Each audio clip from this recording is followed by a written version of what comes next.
দুই নম্বরে আর একটা, 3 নম্বরে জিজ্ঞাসা করা হবে আন মালিকি। বুড়ো হয়ে গেছেন, বাতাসে আপনার ব্যাকগ্রাউন্ডে নজর করেন, সারাটা জীবন যতদিন ইনকাম করতে পারছেন ইনকাম কোত্থেকে করেছেন আর কোথায় নিয়ে খরচ করেছেন। আপনি 2 নম্বরে, 9 নম্বরে, 6 নম্বরে, 14 নম্বরে, 15 নম্বরে করে টাকা কামাই করেছেন, সুদ ঘুষ খেয়ে কামাই করছেন, এই টাকায় দিয়ে মসজিদ বানাই দিল, নেকি পাবেন না। আবার মাথার ঘাম পায়ে চলে গেছে, কামাই করছেন, টাকাটারে অবৈধ জায়গায় খরচ করছেন, আপনিও পিটি সালা বান্ধে যায়েন, বাড়ির অভাব হবে না। একজন রে ধর চাই, তুই ইনকাম কি দেখিয়েছিস? কাল আমার ইনকাম শুনলি আর তুমি খরচের দিক চাবানা নে। কয় কি দেখিয়েছিস? কয় যে শেষটা তুই তাহাজ্জুদ করছি, ফজর পর্যন্ত জিকির করছি, ফজরের নামাজ জামাতের সাথে আদায় করছি তরিকা অনুযায়ী, ফজরের নামাজের পরে 2.5 ঘন্টা দাওয়াত ও তবলিগের কাজ করছি, ইশরাকার চাষতের নামাজ পড়ে বাড়ি এসে সুন্নতি তরিকায় এক দস্তারখানে ফ্যামিলির সবাই মিলে বড় একখান খানসা বানাইয়া সুন্নতি তবলিগি তরিকায় খানা খাইছি। এরপরে ভ্যান খাট নিয়ে রাস্তায় গেছি, জীবনে কেউ সাথে প্রতারণা করে কামাই করি নাই, যে যা দেশে নামাই দেওয়ার পরে তাই নিয়ে খুশি রইছি। ভ্যান চালাইছি যখন আজান দেশে আর প্যাডেল মারি নাই, মসজিদের কাছে ভ্যান কান দাঁড় করে রাইখা মসজিদে যে তকবীরুলের সাথে জামাতে নামাজ পড়েছি। এমন করে সারাদিন পরিশ্রম করে পয়সা কামাই করেছি, আল্লাহ রক্ত পানি করা টাকা। ঈশার নামাজ পড়া, এরপরে সূরা ওয়াকিয়ার মুলুক পড়া, আবারও পরিবারের সদস্য আমরা 4 জন এক প্লেটে সুন্নতি তরিকায় দস্তারখানা বিছায় খানা খাইয়া ওযু সহকারে ডাইন কাতয়ে শুয়ে ইস্তেগফার দরুদ শরীফ পড়ে ঘুমাইছি। কও আল্লাহ, আমার জিন্দেগির ভুল কোন জায়গা করছি? জীবনে কোনোদিন পাছা বের করা প্যান্ট পরি নাই, কোনো সমিতির থেকে লোন তুলি নাই, কের সাথে সিটারি বাটপাড়ি করি নাই, কেনাকাটা করছি, বাকি কিনি নাই কোনোদিন, বাকি কিনলো জাস্ট টাইমে সব লেনদেন পরিশোধ করছি, বউরে শতভাগ পর্দায় রাখছি, ছেলে মেয়েগুলোকে দিন শিখাইছি, নামাজ পড়াইছি, আলেম বানাইছি। বলো আল্লাহ, আমার জিন্দেগির কোন জায়গায় সমস্যা? আল্লাহ কয় না, তুমি okay, golden A plus, thank you, welcome. টাকা তো কামাই করছো, হালাল ভাবে খরচ করছো, কোন জায়গায় একটু তাই কও। কয় আল্লাহ, খরচের জায়গা একটু ঝামেলা আছে, শনিবারে সব টাকা কয়টা ব্যারাকের অফিসারদের দিয়ে দিছি। আল্লাহ কয় পিটি হয়, শস্য তেল মাখাও নয়, মুঠে একটা সালা বন্ধ বাড়ি হবে। কামাই করছো ভালো, খরচটা ভালো করো নাই, সুদে সমিতির থেকে লোন তুইলা সেই লোন পরিশোধ করছো, হালাল কামাই কইরা এটাও অন্যায় করেছো। তুই তোর কি জিন্দেগি পয়সা করিস কি যে কি হচ্ছিস? কয় আল্লাহ, আমার খরচটা শুনলি তুমি থামিয়ে যাবো, আমার ইনকামের দিকে তুমি নজরই করতে সুযোগ পাবো না। দেই কি দিয়ে কি খরচ করছিস? কয় আল্লাহ, আমি জীবনে 1 টাকারও জাকাত বাকি রাখি না, একেবারে 140, 40 ভাগের 1 ভাগ পাই টু পাই হিসেব করে জাকাত দিছি। প্রত্যেক বছর কুরবানির সময় সবচেয়ে বড় দুধে গরু বাজারের থেকে 10 লাখ টাকা দিয়ে কিনে কুরবানি কইরা মাত্র 5 কেজি আমার 1 ওক্তের গোশত রাইখা সব গ্রাম ভরে গরিব গুরাবাদের মধ্যে বন্টন করে দিছি। আল্লাহ কয় ওয়েলকাম। সদকা দিছি, ফেতরা দিছি, আশেপাশের মসজিদ মাদ্রাসায় সবচেয়ে বড় দান আমি করেছি, কোনো দিন প্রকাশ হইতে দেই নেই, গোপনে গোপনে দিয়েছি বেশি।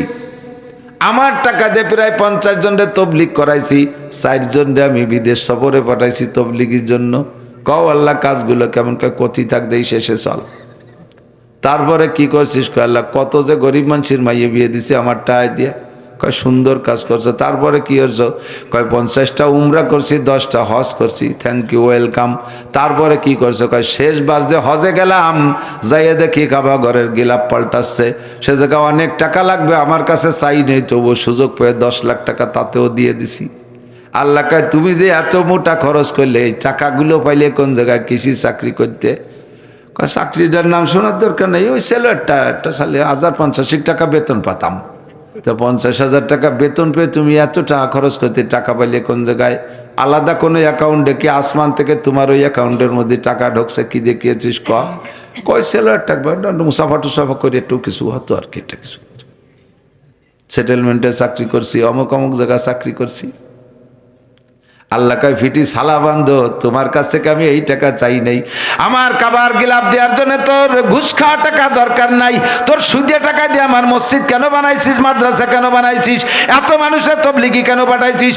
সুদকর, ঘুষকর, বাটমার, ফাঁকিবাজ, লম্পট, লুচ্চ, টোন মারছিস, মন মারছিস, রাস্তা মারছিস, খাল মারছিস, ভিজিএফ কার্ড মারছিস, পঙ্গু ভাতা, বয়স্ক ভাতা বেঁচে খাইয়া দেশের খাতার কারেন্টের খাম্বা খুম্ব তার মার শুদ্ধ খাইছিস, ভিজিএফ কার্ড মারছিস, ব্রিজ কালবার সব মারিয়ে দূরে খাইয়া সেই টাকা দিয়ে হজ করতে আসিস, পুরো আরাফাতের ময়দানে গুরগন্ধ হয়ে গেছে। তোর এই হারাম টাকার গন্ধে পুরো হজের এলাকা ধরে গন্ধ হয়ে গেছে। সুরা পিঠ টানার বাড়ি হবে খালি। 70-80 বছরের জীবনের হিসাব দেওয়া সম্ভব হবে না, কথা বলেন ঠিক কি ঠিক না? কম বেশ নিজের তৌফিক অনুযায়ী আমরা শীত বস্ত্র, লেপ কাঁথা, কম্বল সংগ্রহ করে রাখি। তো এই আরামের বিছানা ফেলে রেখে কিছুক্ষণের জন্য জাগতিক কষ্টকে সহ্য করে জাহান্নামের প্রচণ্ড সাজা শাস্তিকে ভয় পেয়ে জান্নাতের বুক ভরা আশা নিয়ে একটু সওয়াবের আশায়, গুনার ভয়ে, হিদায়েতের আশায়, গুমরাহির ভয়ে, শিরিক ও কুফর মুক্ত ঈমান গড়ার লক্ষ্যে বেদাত মুক্ত সুন্নতি সহি শুদ্ধ আমলের প্রশিক্ষণ দেওয়ার জন্য আল্লাহ পাক আমাদেরকে এই ময়দানে এসে রাতের দীর্ঘক্ষণ পর্যন্ত বসে রব্বানি হক্কানি উলামায়ে কেরামের কাছ থেকে অনেক ভালো কথা শোনার সুযোগ করে দিলেন। রব্বে করিমের দরবারে এই ইহসানের বদৌলতে আমরা শুকর আদায় করি, আলহামদুলিল্লাহ। নিয়ামতকে যদি আপনি নিয়ামত হিসেবে বোঝেন আর আপনার রুচি সম্মত হয়, তাহলে অবশ্যই আপনি মন খুলে শুকর আদায় করেন। কোনো ওক্তে খুব ক্ষুধাও লেগেছে, খানাও খুব উত্তম, 5-7-10 প্রকারের ভালো ভালো তরকারি খেয়ে দিয়ে অবশ্যই আপনি মুসলমান হিসেবে শুকর আদায় করেন, হাসি মুখে খুশি খুশি আলহামদুলিল্লাহ। আল্লাহ যা খাইছি ভালো খাওয়াইলে এরকম যেন সারা বছর চলে। শুকরের সুরই আলাদা। আর একক তো খাইতে মনে চাচ্ছে খুব ভালো কিন্তু পাইছেন সাইডে খুব ফুটানো, সে সময় শুকর আদায় করে কিন্তু সুর ভালো না। আলহামদুলিল্লাহ, আল্লাহ যা খাইছে ভালো খাইছে, না খালি কি এতাম। এই দুই সুরের পার্থক্য আছে, দুইবারই আলহামদুলিল্লাহ। তো আপনারা এখানে, আমরা এখানে এসে যে নিয়ামত অর্জন করতে পারছি, এটাকে যদি আসলেই বুঝতাম যে কত বড় ইনকাম, তাহলে শুকরটা আদায় করতেন একেবারে আকাশচুম্বী শব্দ দিয়ে। প্রত্যেক একটা মাসআলার বিনিময়ে আমার আপনার আমলনামায় লেখা হয়ে গেছে লাগাতার বিরামহীন 60 বছর নফল নামাজ ও নফল রোজার নেকি। যতবার সুবহানাল্লাহ বলেছেন ফাঁকে ফাঁকে, প্রত্যেকবার সুবহানাল্লাহর বদৌলতে জান্নাতের মধ্যে বিশাল বিশাল একটা করে ছায়াদার ফলদার গাছ লাগানো হয়ে গেছে। মজলিসে যখন এসেছেন, বাড়ির থেকে রওনা দিয়ে আপনার চোখের আড়ালে আপনি জানেন না কয়েকজন ফেরেশতা ঘুরে ঘুরে আপনার প্রত্যেকটা কদমের নিচে তাদের নূরের পর বিছিয়ে দিছিল। আবার ফিরে যখন যাবেন, ওয়া ইন্নাল মালাইকাতা লা তাদউ আজনিহাতিহা রিদান লিতালিবিল ইলম। তালেবে ইলম মানে যারা দিন শিখতে ঘর থেকে বের হয়, তাই মাদ্রাসার ছাত্র হোক বা তবলিগের সাথী হোক অথবা ওয়াজের শ্রোতা হোক, সকলেই তালেবে ইলম। আপনাদের পায়ের নিচে নূরের ফেরেশতারা নূরের পর বিছায় দেয়, বলি সুবহানাল্লাহ। এই যে বিশাল ইনকাম, এটা কোনো জারি যাত্রা, করসা, কাজীর গান, গুণযাত্রা, দুর্গা পূজা, কালী পূজা, সরস্বতী পূজা, লক্ষ্মী পূজায় যাওয়ার সময় এইরকম ফজিলত হয় না। বরঞ্চ সেখানে যাওয়ার সময় আপনার পায়ের নিচে আগে পিছে শয়তানে পর বিছিয়ে দেয়। এবারও সুবহানাল্লাহ। তো আজকে এখানে আসছেন, আপনারা ঠকছেন না, যাচ্ছেন বিশাল জেতা। কাজেই আবার আর একবার একটু আন্তরিকভাবে শুকর আদায় করি, আলহামদুলিল্লাহ। রজব মাসের চাঁদ ওঠা থেকে নিয়ে আজকে পর্যন্ত, এখন থেকে নিয়ে রমজান পর্যন্ত সকলে পারলে বেশি বেশি দোয়াটা পড়ব, কারণ দেখতেছি মানুষ টপাটপ করে মারা যাচ্ছে খুব বেশি। তো আল্লাহ পাক আমাদেরকে গত রমজান থেকে এ পর্যন্ত যেহেতু বাঁচায় রেখেছেন, দোয়া করি আল্লাহ রজব ও শাবানের বরকত আমাদেরকে নসিব করেন। দয়া করে রমজান মাসও আমাদেরকে নসিব করেন, বলি আমিন। রমজান মাস পাইলে আমরা আল্লাহর কাছে দোয়া করব, আল্লাহ এ রমজান যেহেতু পাইছি, দয়া করে আগামী রমজানটাও আমাদের নসিব করো। জীবনে অনেকবার রমজান মাস আমাদেরকে নসিব করো। রমজানের যে ফজিলাত উলামায়ে কেরামের কাছ থেকে শুনে থাকি, হাদিস থেকে হুজুররা বলে, রমজানে একটা নফল ইবাদত করলে একটা ফরজ ইবাদত অন্য মাসের একটা ফরজ ইবাদতের সমপরিমাণ নেকি আল্লাহ তাআলা দান করেন। রমজান মাসে একবার আল্লাহ বলে কমপক্ষে 70 বার আল্লাহ বলার নেকি পাওয়া যায়। রমজান মাসে একটা ফরজ আদায় করলে অন্য মাসের 70 থেকে 700 ফরজ আদায় করার নেকি আল্লাহ তাআলা দান করেন। রমজান মাসে যদি কোনো মোমেনের ইন্তেকাল হয়ে যায় তাহলে আল্লাহ পাক তাকে কিয়ামত পর্যন্ত কবর আযাব দেন না। রমজানের বদৌলতে তার কবরটাকে জান্নাতের বাগান বানায় রাখা হয়, বলেন সুবহানাল্লাহ। এজন্য আমরা এই দামি মাসের অপেক্ষায় দোয়া করতে থাকবো, আল্লাহুম্মা বারিক লানা, পড়বেন না? আল্লাহুম্মা বারিক লানা ফি রজব ওয়া শাবান ওয়া বাল্লিগনা রমাদান। আল্লাহ রজব ও শাবানের বরকত আমাদেরকে নসিব করো, আর দয়া করে রমজান মাসে আমাদেরকে পৌঁছায় দাও, বলি আমিন। এই জায়গাটা কি ভিজে নাকি কেউ? তো কেউ বসলো না কেন? আগের থেকেই তো খালি দেখতেছি, কেউ পেশাব করছে নি? আল্লাহ, সকলে বসি, বেশিক্ষণ কষ্ট দেব না আপনাদের। এক রাত আমাদের প্রতি রাত, এবং আপনাদের একটা আমাদের অনেকটা। প্রত্যেক বক্তা এই সময় বক্তা সংকট চলতেছে বাংলাদেশে, আমি তো আজীব হয়ে যাই। বর্তমানে বাংলাদেশে মিনিমাম 5000 বক্তা বয়ান করতেছে। এই 5000 বক্তার অধিকাংশই প্রত্যেকে কমপক্ষে এক রাত্রে 2টা করে মাহফিল করে, কেউ কেউ 3টে 4টে 5টাও করে এক রাত্রে, দিন রাত মিলেয়া। এত বক্তা, তারপরও বক্তা খুঁজে পাচ্ছি না। বক্তা সংকট, বহু মাহফিল মিস হয়ে গেছে, দাওয়াত রাখতে পারি নেই, তারা এবার মাহফিলই করবে না। তো আলহামদুলিল্লাহ, প্রত্যেক বক্তাই প্রচুর পরিশ্রম করে, কত পারা যায়। ফায়াউমাম বিহাজবা ওয়ায়াউমাম বিল রুকাইকি ওয়াবিল উজাইবি ইয়াউমান ওয়ায়াউমাম বিল খুলাইসা। আগের রাত্রে আমাদের গোপালগঞ্জে 2টা মাহফিল করে রাত্রেই রওনা দিয়ে চলে গেছি, বিছানায় আর পিঠ দেয়নি। ঢাকা এয়ারপোর্ট যে বাকি রাতের অংশ একটু কাটাইয়া তারপরে সকালে রওনা দিছি রংপুর কুড়িগ্রামের রৌমারি, একেবারে বাংলাদেশের শেষ উত্তর সীমানা একদিক দিয়ে। সেখান থেকে মাহফিল শেষ করে প্রচণ্ড কুয়াশার মধ্যে রাত 12টায় রওনা দিছি। বাড়ি আসতে 11 ঘন্টা লাগছে নিজের গাড়িতে।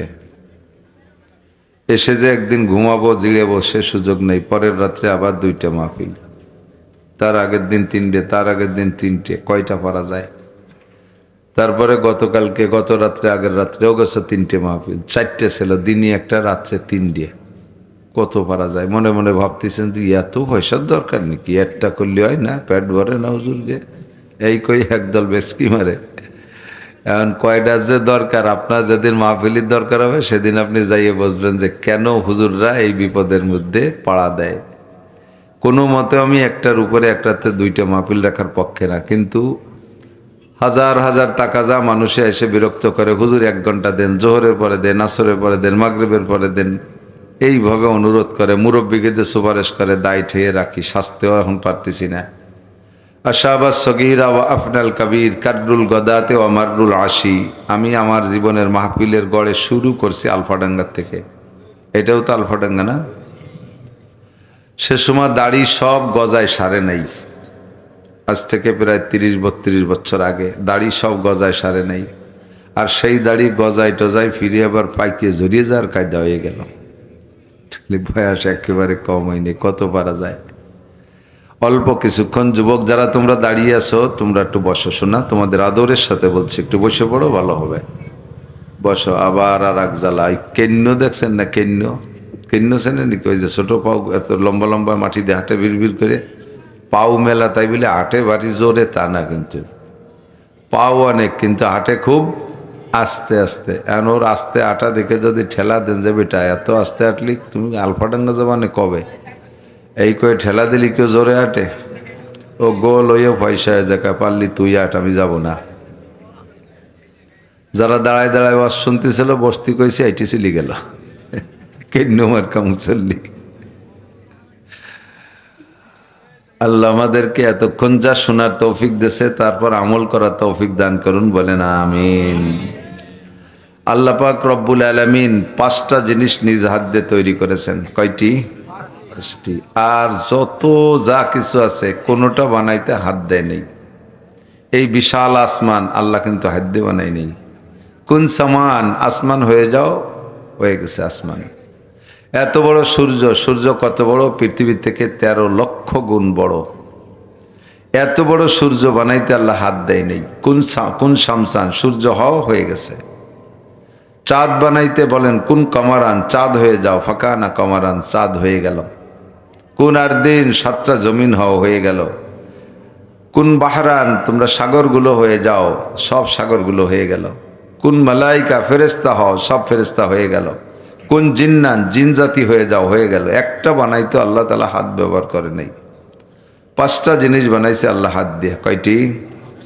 1 নম্বরে আল্লাহ পাকের আরশে আজিম, যে আল্লাহ পাক আরশে আজিমে আছেন, ইস্তাওয়া আলাল আরশ, কোরআন শরীফের সাক্ষী।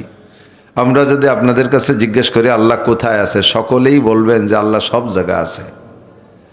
এ কথা বলা যাবে না। আল্লাহ সব জায়গা আছে মানে কি? তাহলে আল্লাহ পায়খানার মধ্যেও আছে। সব জায়গার মধ্যে পায়খানার একটা জায়গা না, তো আল্লাহ পায়খানার মধ্যে আল্লাহ গেছে নাকি? যদি বলি আল্লাহ সব জায়গা আছে, তাহলে প্রস্কটার বেশ্যাখানার মধ্যে আল্লাহ থাকতে হবে, সে জায়গা আল্লাহ গেছে নাকি? যদি বলি আল্লাহ সব জায়গা আছে, তাহলে মদের আড্ডা যে জায়গা, সে জায়গাও কি আল্লাহ গেছে নাকি? সুদিয়ে কারবার হয়, সে জায়গা আল্লাহ গেছে? ঘুষিয়ে কারবার আল্লাহ গেছে সে জায়গা? জারি যাত্রা, করসা গাজীর গান, গুণযাত্রা, মমতাজ মনির খান আলমগীরির গান, বাউল ফাউলকে গানের আড্ডা, ওই জায়গা আল্লাহ গেছে নাকি? ইস্তাওয়া আলাল আরশ, আল্লাহ যেমন তার শান, যেমন সে তার শান নিয়ে আরশে আজিমে আছে, তার একটা বসারও জায়গা আছে, কুরসি, তার নাম কুরসি। আয়াতুল কুরসি পড়েন না? ওয়াসিয়া কুরসিয়্যুহুস সামাওয়াতি ওয়াল আরদ, বিশাল চেয়ার, 7টা আসমান জমিন, আল্লাহ চেয়ারের নিচে একটা টেনিস বলের মতো পড়ে আছে। এই চেয়ারে আল্লাহ পাক আছেন। তো ওখানে বৈশা আল্লাহ পাক যে চেয়ারে বসা আছেন, সেই চেয়ারটা যে আরশে আজিমের উপরে, আরশটা আল্লাহ নিজ হাত দিয়ে বানাইছে পছন্দ মতো। 2 নম্বরে আল্লাহ একটা কলম দিয়ে লেখে। আল্লাহর একটা কলম আছে, আরশ, কুরসি, লৌহ কলম, শুনছেন না আপনারা? এই কলমটা আল্লাহ পাক রব্বুল আলামিন নিজ হাত দিয়ে বানাইছে। আল্লাহ লিখবেন, আসমানি কিতাব লিখবেন, বান্দার ভাগ্য লিখবেন, এই লেখাটা অত্যন্ত গুরুত্বপূর্ণ। এই জন্যই কলমটা আল্লাহ নিজ হাতে বানাইছে। আমাদের বাংলাদেশ, বিশেষ করে আপনাদের আমাদের ফরিদপুরের সন্তান মুসা বিন শমসের নাম শুনছেন না? যারা শুনছেন তারা জানেন, বিশ্বের অন্যতম একজন ধনী মানুষ। সে যে কলম দিয়ে ব্যাংকে চেক সই করে টাকা তোলে, সেই কলমটার দাম 3 কোটি টাকা। ওই কলম দিয়ে আর কিচ্ছু লেখে না। আর ওই কোম্পানির কইছে এই কলম আর কেউ বানাই দেবা না, যা টাকা নিবে এক কলমে আমার চেয়ে নিবা। তো মুসা বিন শমসের ব্যাংকের চেকে সই করতে যদি এমন একটা কলম বানায়, 104খানা আসমানি কিতাব লিখতে, মানুষের ভাগ্য তকদির লিখতে আল্লাহ পাক যে কলমটা বানাইছে, সে কলমটা একটু আলাদা হওয়া দরকার কি না? কলমটা আল্লাহ নিজ হাতে বানাইছেন, বলেন না সুবহানাল্লাহ। 3 নম্বরে আল্লাহ পাক রব্বুল আলামিন যে 8টা জান্নাত তৈরি করে রেখেছেন আপনাদের জন্য, আমাদের জন্য। আপনারা সবাই জান্নাতি, বলেন আলহামদুলিল্লাহ। নিশ্চিন্তে আপনারা জান্নাতি। মুসলমান যারা পড়েছেন আমার সাথে আরেকবার পড়ে, সন্দেহ থাকলে জান্নাতের খাতায় নামটা লিখে নেই, লা ইলাহা ইল্লাল্লাহু মুহাম্মাদুর রাসূলুল্লাহ। আল্লাহ ছাড়া কোনো মাবুদ নেই, মুহাম্মাদুর রাসূলুল্লাহই আল্লাহ পাকের আখেরি নবী। কথা বলুন ঠিক না? সন্দেহ আছে নাকি এর মধ্যে? সন্দেহওয়ালার আবার আছেন নাকি এর মধ্যে জানি না। অনেকের ধারণা যে গোলাম মোহাম্মদ কাদিয়ানী মনে হয় নবী। এই কুধারণা যার মধ্যে ঢুকছে, আপনি আবার তওবা করে কলেমা পড়ে মুসলমান হতে হবে, নইলে বিনা হিসাবে জাহান্নামী। বিনা আল্লাহকে 100 বার মানলেও কাজ হবে না। যদি রসুলকে, আমাদের নবীকে শেষ নবী না মানেন, নবী এবং শেষ নবী না মানেন, তাহলে আপনি কাফের। আল্লাহ মানলেও চলবে না, কোরআন মানলেও চলবে না, সব আমল করলেও চলবে না, যদি নবীকে আখেরি নবী না মানেন। গোলাম মোহাম্মদ কাদিয়ানীকে যদি সাথে নবী বলে আংশিক সন্দেহের সাথে মেনে নেন, তা আপনি বেঈমান। তা আপনারা সবাই জান্নাতি, বলেন সুবহানাল্লাহ, বলি আলহামদুলিল্লাহ, আর একবার বলি আল্লাহু আকবার। তো আল্লাহ পাক রব্বুল আলামিন মোমেনের জন্য যে 8টা জান্নাত বানাইছে, তার মধ্যে একটা জান্নাতের নাম জান্নাতুন নাঈম। একটা জান্নাতের নাম কি? ফেরদাউস। একটা জান্নাতের নাম জান্নাতুন নাঈম, আর একটা জান্নাতের নাম। তো জান্নাতুন নাঈমটা আল্লাহ হাত দিয়ে বানাইছে, ভরপুর নিয়ামতে ভরা। এটা আল্লাহ হাত। তা ফেরদাউস বানাই না, ফেরদাউস আল্লাহ কোন করে বানাইছে, কিন্তু জান্নাতুন নাঈমটা আল্লাহ বিশেষ কারণে নিজ হাত দিয়ে বানাইছেন। 3 মনে রাখবেন, আমি একটা কথা বলবো, বিদায় ক্ষেত্রে এই কথাগুলো বলতে চাই। এই যুবকরা, তোমরা অনেক গেটের কাছে ভিড় করো কেন? তোমরা বসে পড়ো না। তোমরা যত তাড়াতাড়ি বসবা তত বসবো যে তোমার মারা ভালো মানুষ, তোমাদের মাদের কাছ থেকে তোমরা আদব শিখছো। আর দেরি করলে বসবো যে মারাই সমস্যা আছে। কাজে কাজে এই ভুলটুক মা পর্যন্ত টানিয়ে নিও না। 3 নম্বর, 4 নম্বর হলো মুসা আলাইহিস সালাতু ওয়াস সালামের তাওরাত কিতাব লিখেছে আল্লাহ হাত দিয়ে, বলেন সুবহানাল্লাহ। তাওরাত কত বড়, ওয়াহমিলু আসফারাহা সাবউনা জামালান। মুসা আলাইহিস সালামের কাছে যে মূল তাওরাত আল্লাহ তাআলা নিজ হাতে পাথরে লিখে পাঠিয়েছিলেন, এটা এত ওজন যে মুসা নবীর জামানার 70টা উট লাগতো বইতে। এত ওজনওয়ালা কিতাব আল্লাহ নিজ হাতে লিখছে কলম দিয়ে। 5 নম্বরে সমস্ত মানুষের মাথা তৈরি করে আল্লাহ তাআলা নিজ হাত দিয়া। গলার নিচের টুক বানায় আল্লাহ ফেরেশতার মাধ্যমে, গলার উপরের টুক মুখমণ্ডল, মাথা আল্লাহ তাআলা নিজ হাত দিয়ে বানায়। গলার নিচের টুক বানানোর পরে ফেরেশতারা বলে, আল্লাহ আদম ও আদম সন্তানকে এতটুক না আর কোনো পার্শ্বতের সাথে সংযুক্ত হবে? আল্লাহ কয় আসল টুকি তো বাদ আছে। কয় সেটুক কেমন? কয় ওটুক তোমাদের বলেও লাভ নয়, তোমরা বানাইতে পারবে না। সেটুক হলো মাথা আর মুখমণ্ডল, বিশেষ করে মুখমণ্ডল, এটা বড় ইম্পর্টেন্ট অঙ্গ। একই টাইমে কোটি কোটি মানুষ থাকবে, 2টা মানুষের মধ্যে পার্থক্য প্রমাণ করার জন্য একটা অঙ্গ লাগবে, সেই অঙ্গটা হলো মুখের আকৃতি। 800 কোটি মানুষ আছে পৃথিবীতে, আল্লাহু আকবার, একটা মানুষের সাথে একটা মানুষের হুবহু মিল হয় না। কতক্ষণ মানুষের পার্থক্য চিনতে হলে মুখের আকৃতি দেখা, এই পার্থক্যটা তৈরি করতে তোমরা ফেরেশতারা পারবা না। এখানে হাজারো লাখ কোটি কোটি মডেলিং আছে। আদম থেকে পর্যন্ত, এখন থেকে কিয়ামত পর্যন্ত যত মানুষ এসেছে আর আসবে, কোনো মানুষ সব মানুষকে হাসরের মাঠে এক জায়গা জমা করলে, অথবা এখনই যদি সব মানুষকে দুনিয়ায় একত্রিত করে দেওয়া হয়, একটা মানুষের চেহারার সাথে আর একটা মানুষের চেহারার মিল খাবে না। এই পার্থক্য তৈরি করেনওয়ালা জোরে বলেন কে? আল্লাহ কয় আমি আর কিছু বানাই নাই, হাত দিয়ে 5টা জিনিস বানাইছি। যার প্রতি আমার হাতের ছোঁয়া আছে তার প্রতি আমার মায়াও তত বেশি, তার প্রতি আমার ভালোবাসাও তত বেশি।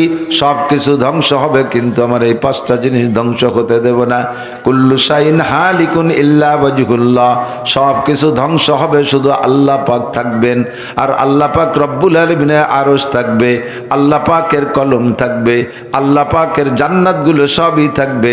ও দোস্ত, মানব জাতিরও এই আকৃতিটা আল্লাহর কুদরতি কলমে হেফাজত থাকবে।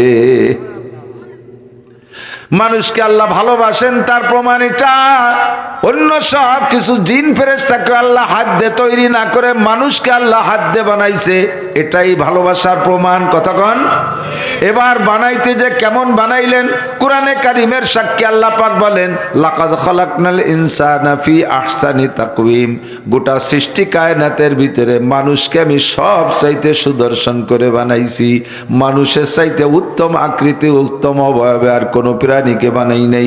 গোটা জগতের মধ্যে যত জায়গা যত সৌন্দর্য আছে, সমস্ত সৌন্দর্যের সমাহার হলো একটা মানুষ।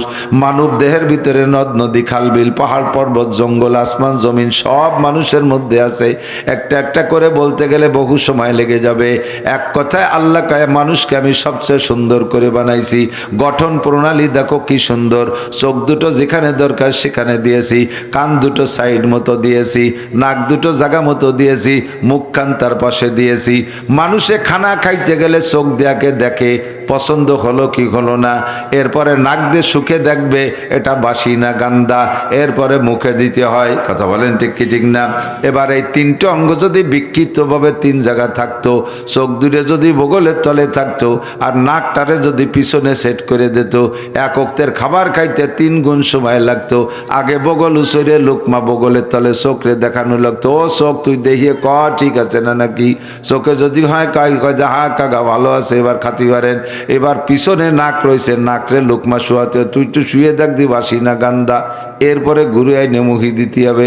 তাহলে এক ওক্তর খানা খাইতে 3 গুণ সময় লাগতো। আল্লাহ 3 ডেরে এক জায়গা সেট করে দিয়েছে।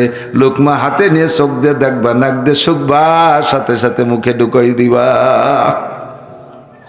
কি চমৎকার সিস্টেম!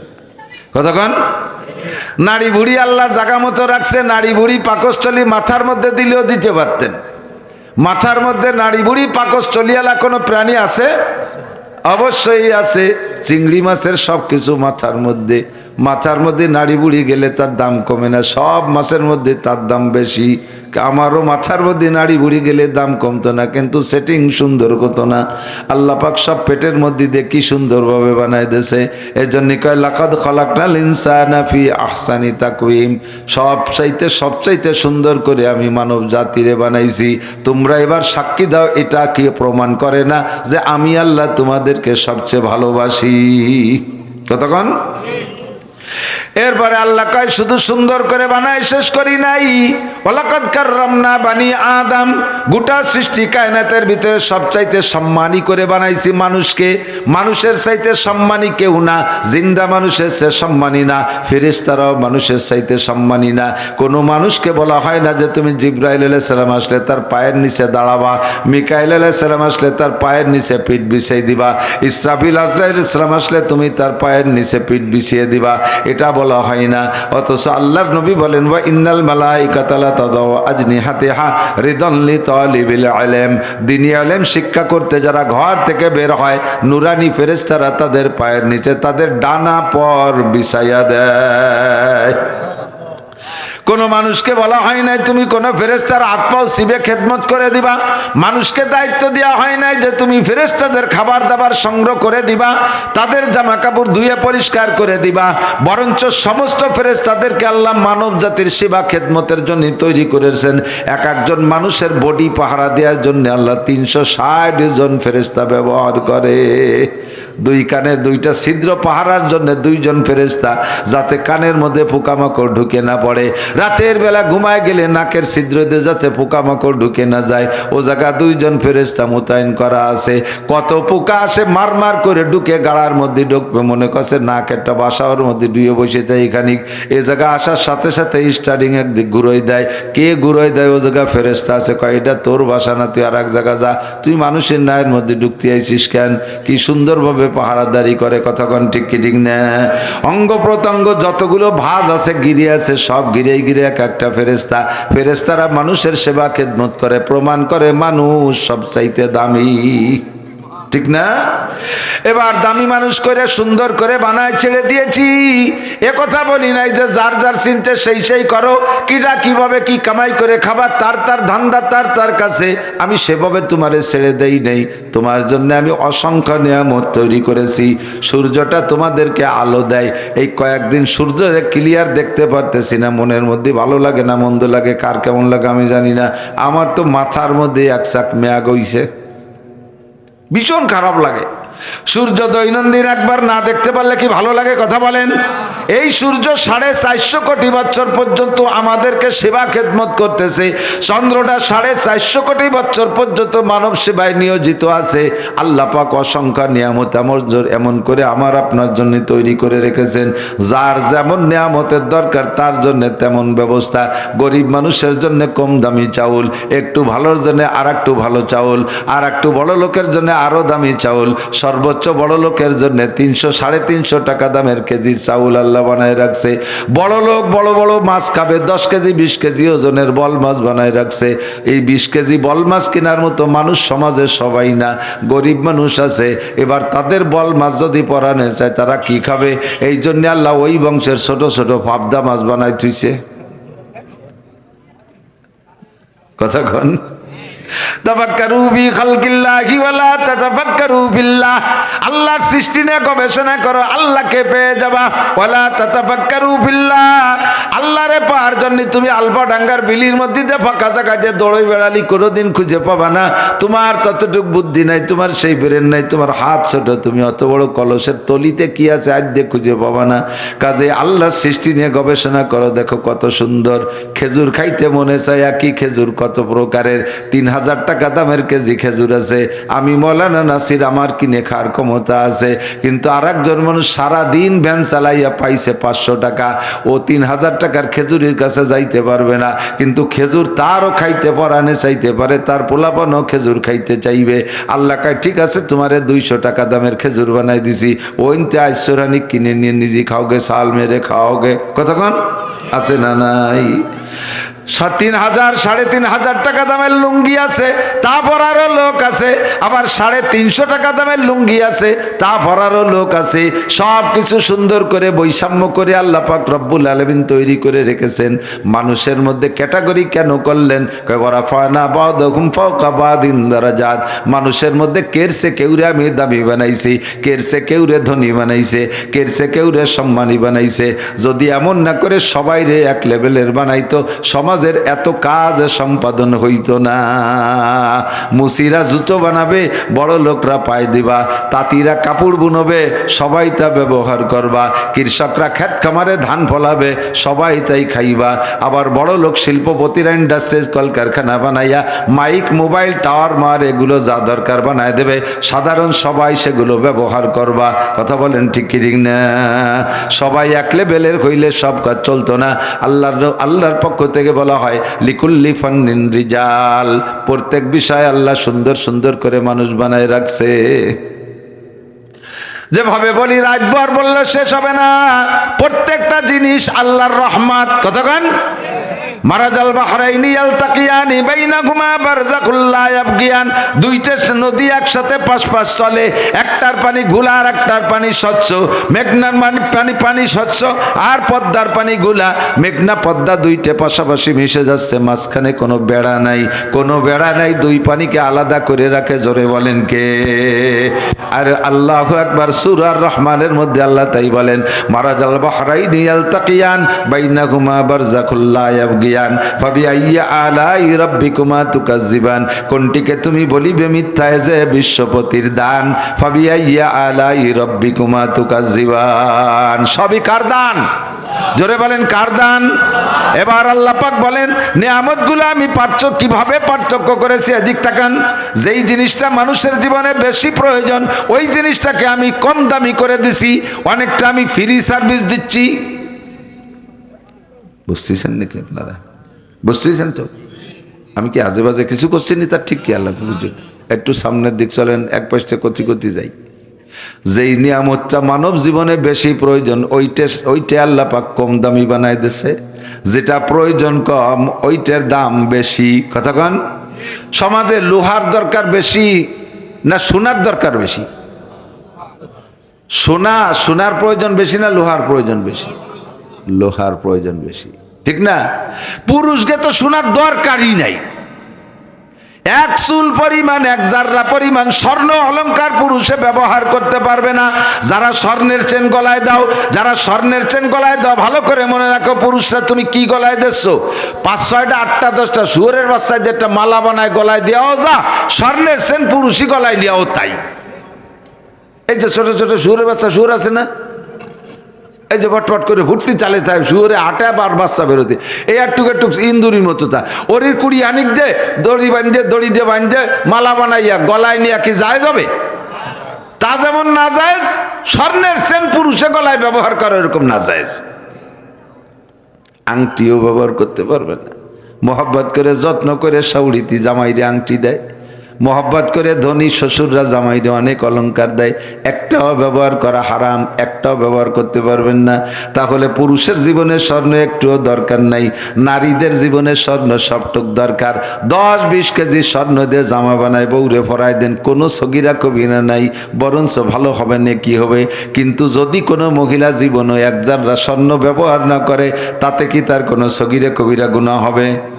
কতক্ষণ হবে? কোনো গুনাহ হবে না। অনেকে কয় যে নাক ফুল ব্যবহার না করলেই তালাক হয়ে যায়। তো মাঝে মাঝে নাক ফুলির ফাস্তি পড়ে যায়, লাগাতে 8-10 দিন দেরি হয়ে যায়, সে খুলিয়ে তো সেই কয়দিন কি স্বামী স্ত্রী স্বাভাবিকভাবে চলে না? সে কয়দিন কি বউ তালাক দেয় নাকি? ওতে কোনো কিছুই হয় না, একেবারে ফাও কথা, বাজে কথা। তো দোস্তরে মহিলারাও জীবনে যদি 1 জাররা স্বর্ণ ব্যবহার না করে, তাতে তাদের সগিরা কবিরা গুনাহ হয় না। বরঞ্চ মহিলারা যদি স্বর্ণ ব্যবহার নাও করে, তাতে মহিলাদের বাচ্চা কাচ্চা প্রোটেকশনও কম হয় না। এরকম হয় নাকি যে কোনো বিটি সোনা ব্যবহার না করতে বললে সালমাই হবে না, এই নাকি? বরঞ্চ বড় লোকরা যারা কেজি কেজি স্বর্ণ ব্যবহার করে, তাদের সালমাইয়ে কম, 1টা অথবা 1.5টা অথবা 2টিয়া। বড় বড় তো নিকে 1.5টা মানে ওই হওয়ার সময় ঠ্যাং একটা নইনি, হাত একটা নই, এক সাইড ধরি হইনি, আজকন হয়েছে। আর একটা পুরোপুরি হয়েছে এই 1.5টা। দেড়টা আর কি। আমি আমার বাংলায় কই বুঝি, বুঝুক না বুঝে না বুঝুক। আল্লাহু আকবার। একটু আগে আমার এক আর্মি কর্নেল ফোন দিয়েছে, কয় হুজুর আমরা তো সেনাবাহিনীর বড় অফিসার ছিলাম, খুব ডাটের ডাটের বাংলা কইছি আর শুনছি, কিন্তু আপনার বাংলা একটা ব্যতিক্রম বাংলা, সে পুরনো বাংলা কন খালি ভালো লাগে।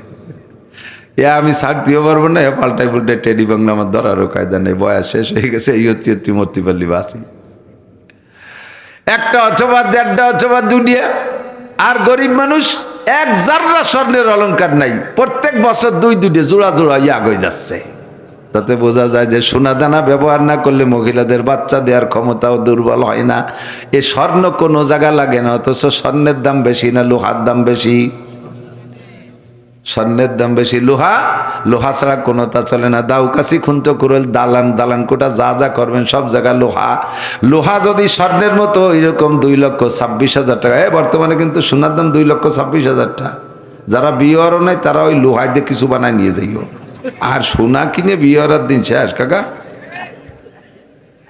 সিটি গোল্ড, সিটি গোল্ড আছে ব্যবস্থা, বিকল্প ব্যবস্থা। বর্তমানে তো সিটি গোল্ডের দাম বেশি, সিটি গোল্ডের দাম কম, মর্যাদা বেশি। কতক্ষণ? মুফতি আব্দুল গফফার সাহেব হুজুরের নুরানি রোহানি এত গভীরের সুন্দর সুন্দর কাটা কাটা কথা। হুজুররে আনার জন্য একখান হেলিকপ্টার কেউ পাঠায় না, হুজুররে আনার জন্য 5-7 খান 10 খান 20 খান মোটর সাইকেল নিয়ে ওই বাটিপাড়ার মোড়ে কেউ দাঁড়ায় থাকে না। হুজুররে পাহারা দেওয়ার জন্য 10-5টা পুলিশ কেউ ব্যবহার করে না, ঠিক না? আর বর্তমান সময়ের সিটি গোল্ড হুজুর একটু কণ্ঠ আছে, 2-4টে গজল গাতি পারে, তাকে হেলিকপ্টারে আনতে হবে, 1.5 লাখ 2 লাখ টাকা দিতে হবে, 200 পুলিশ দাঁড়ায় রাখতে হবে, এরপরে 50 খান গাড়ি নিয়ে যে ভাঙ্গার মোড়েতে আগে আনতে হবে, নাহলে হুজুর খোলা হয়ে হয়ে বসে থাকবে না এগুলো দিতে যারা। তাহলে স্বর্ণের চাইতে সিটি গোল্ডের মর্যাদা বেশি হয়ে গেছে না? কথা কন না কেন? স্বর্ণের চেয়ে সিটি গোল্ডের মর্যাদা, নারকেলের জোড়া চেয়ে সুবরি জোড়া বড় হয়ে গেছে। আব্দুল গফফার সাহেবরে দেয় 5,000 টাকার, এই পাঙ্কুরে দেয় 2 লাখ টাকা।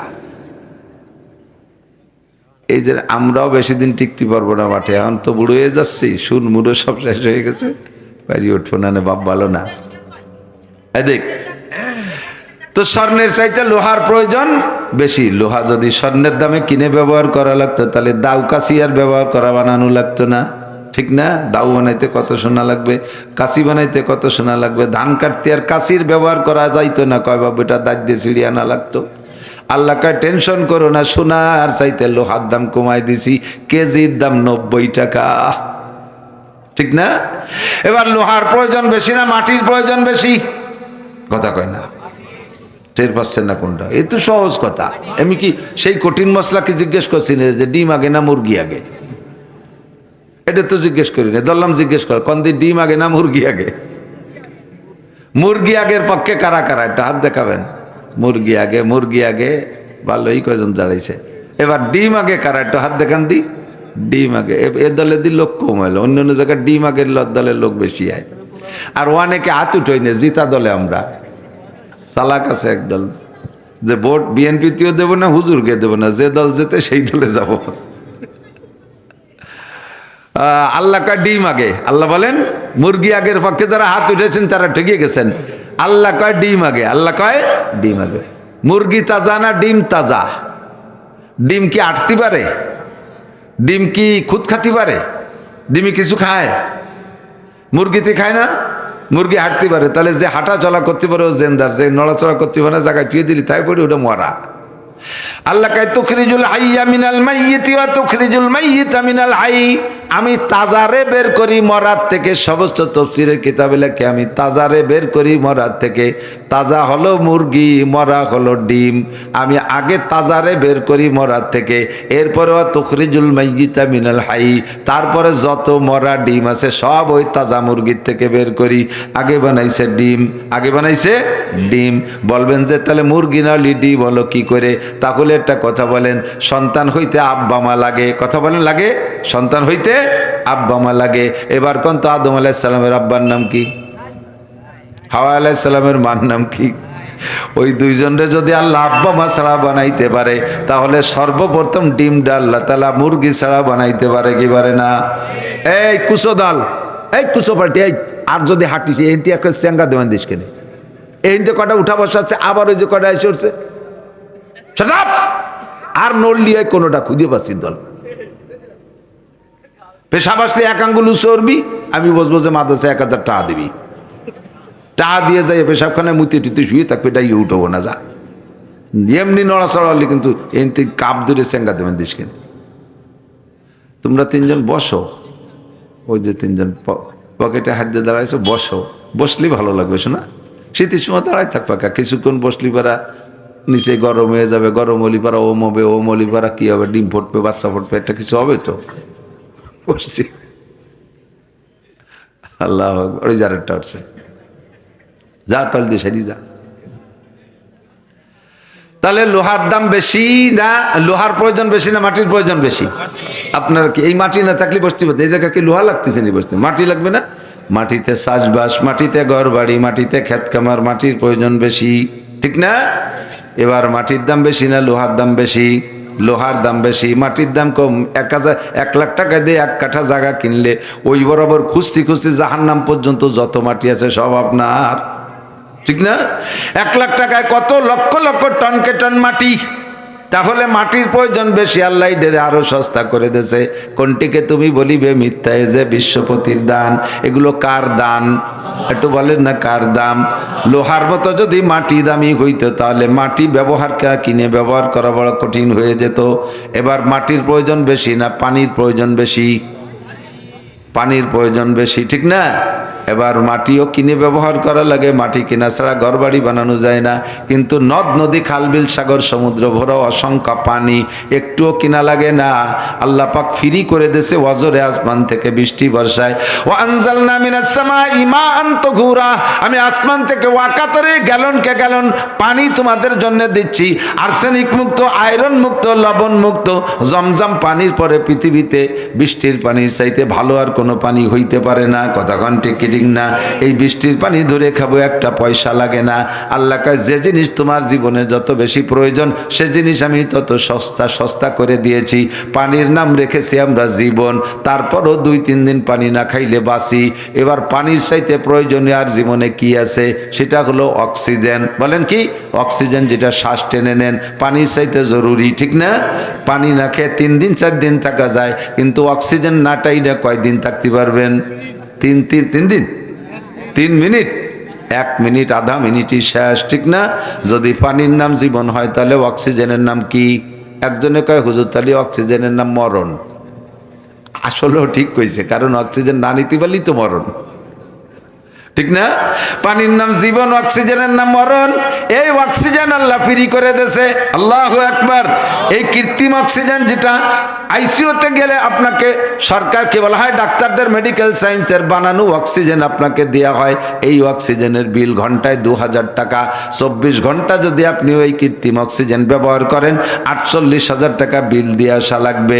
দৈনন্দিন যদি আমার আপনার বেঁচে থাকতে যে পরিমাণ অক্সিজেন ব্যবহার করতেছি, এইটার পরিবর্তে যদি ঘন্টায় 2000 টাকা বিল দিয়ে বেঁচে থাকা লাগতো, তাহলে কয় মিয়া বেঁচে থাকতেন কন্ত দেখি?